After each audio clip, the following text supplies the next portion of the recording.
history to come back and win this series. They still believe. I see all these fans out here. Stephen A's rejuvenated while being presented the key to the city. By the way, Caris. Yeah, go ahead, sir.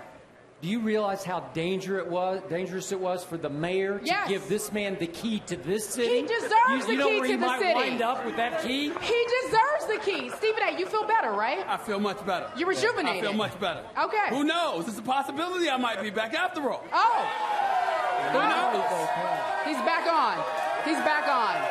Anyway, we're waiting to see if Miami can make history, but like I said, the fans absolutely still believe. It's time for Caris Court. It's that opportunity for the fans to sit and talk with Skip and Stephen A. I have a young lady with me by the name of Derica. Derica, where are you from, and who's your question for? From Atlanta, and this is for Stephen.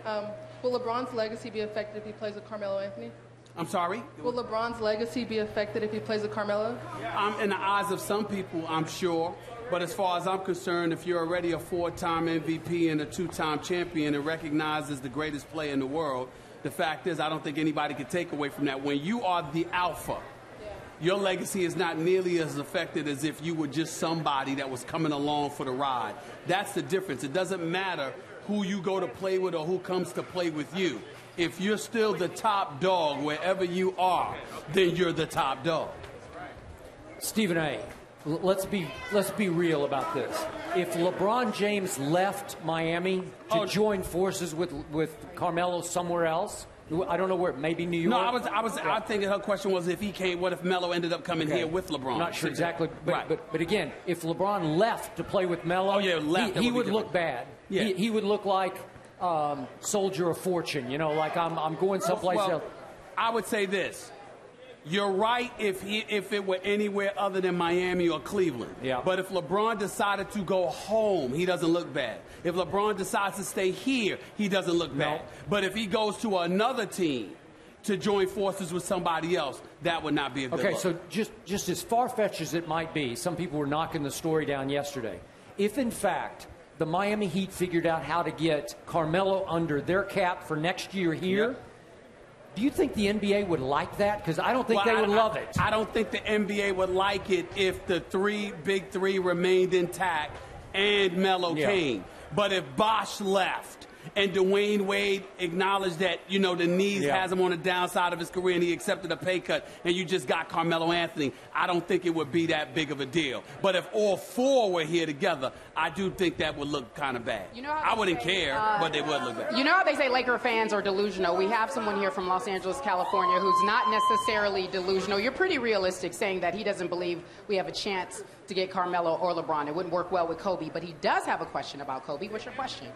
My question is, who do you think Kobe wants as his next head coach? Wow. Question. Me personally, Skip, I have the coach that comes to mind that I think Kobe would love to play for is Mike Krzyzewski out Duke. That's not going to happen. He likes Byron Scott. He's fond of Byron Scott. But I'm not going to go out of my way to say, oh, my Lord, he has to have it. He wanted Brian Shaw. It didn't happen.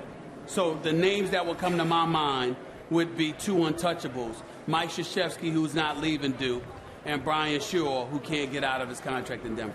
I think you'd have loved to play for Derek Fisher as his coach, right? That would have been cool. Yeah, that would have been real cool. It sounds like Kurt Rambis has the inside track on that job. I like Kurt Rambis as a coach. I don't know about how Kobe would deal with Kurt. Well, Kurt was in Minnesota. Yeah.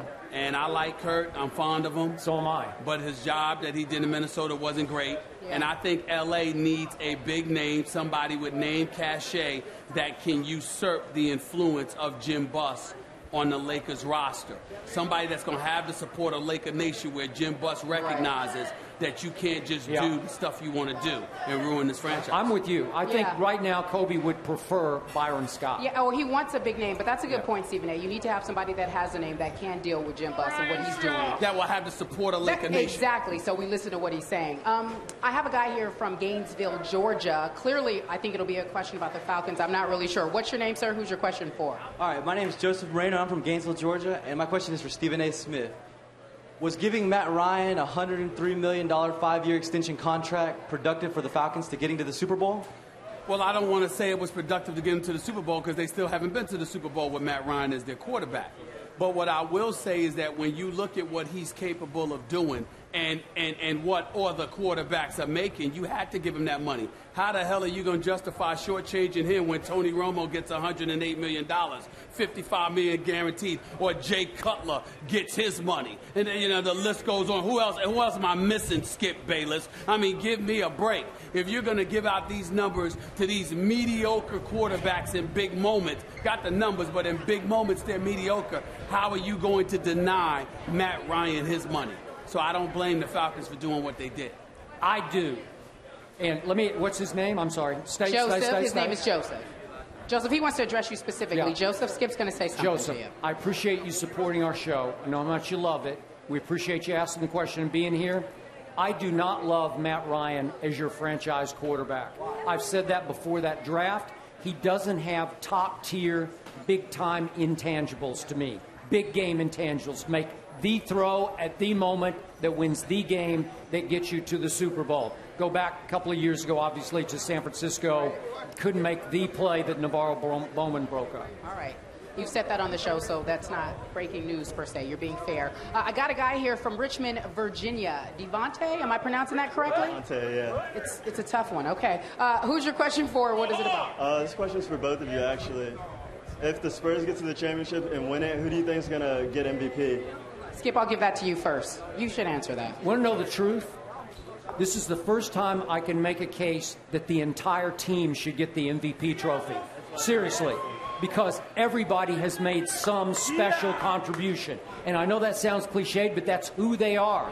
Because if you say it's Kawhi after these 2 games in LeBron's house, the first 2 games from Kawhi were not great.